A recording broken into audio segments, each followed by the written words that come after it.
3 weeks, me and my colleagues have been investigating and learning about what is the effectiveness of those diversity trainings that we are all well too familiar with. So in the 1940s, a company chairman took some sales representatives to an award ceremony, and one of those sales representatives just so happened to be African American, and he was turned away. So up in arms, the chairman took all of his sales representatives, left the conference with a determination to create change. So he went back to his company and he implemented numerous initiatives. As you can see behind me, he was dedicated to creating that change through various programs, through various introspective and active effort. So this, along with many other companies, is what sparked an idea that diversity trainings should be incorporated into a corporate environment on a more permanent basis to really create that change. So in the 1960s, the government started to get involved. Regulation and policies were added to encourage companies to incorporate these trainings. Now, though this was the best intentioned, they ran into a lot of issues because now companies were no longer intrinsically motivated towards that change. Now they're simply motivated by following policy and following the rules. In 1965, this regulation became more of a market-based approach. So now there are companies whose entire purpose is promising on delivering on these diversity trainings for lower costs and higher rewards. But the problem with these market-based approaches is they quickly became a multi-billion-dollar industry. And that initial motivation and that initial drive got completely lost on profit margins. A study in 2019 found that in a 1-hour seminar teaching about female leadership, only those who were already supportive of female leaders saw any actual change. For everybody else, it was simply an attitudinal adjustment, possibly accepting a new female leadership policy without any actual drive or commitment to make that change and change themselves moving forward. So in a study conducted this past year by Elaine Costa, she divided the corporate diversity initiatives into 4 different categories.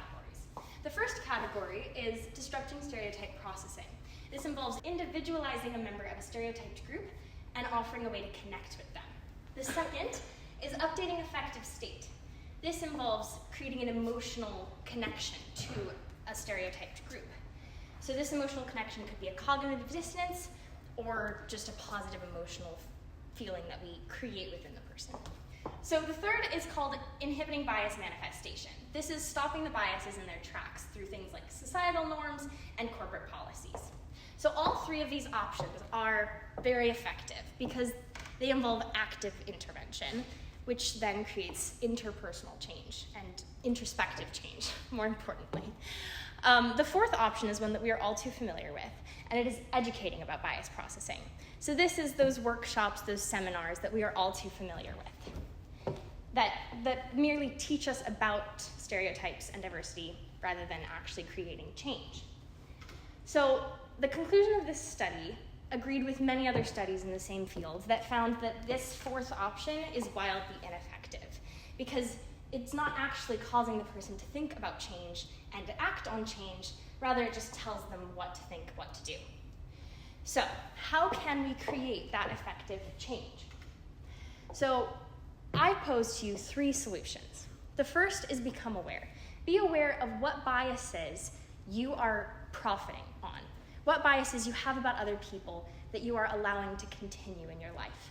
How can you change those biases? How can you change the way that you're currently thinking? The second is instigate change. So within your corporation, you need to find where the change needs to happen.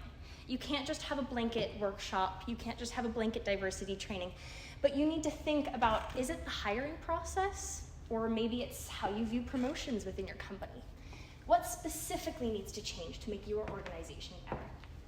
And the third is confront your biases. So this involves doing the introspective work, encouraging your employees to do the introspective work, rather than just let it fly by. Let those 1-hour seminars roll past you, continue on with your next day's work.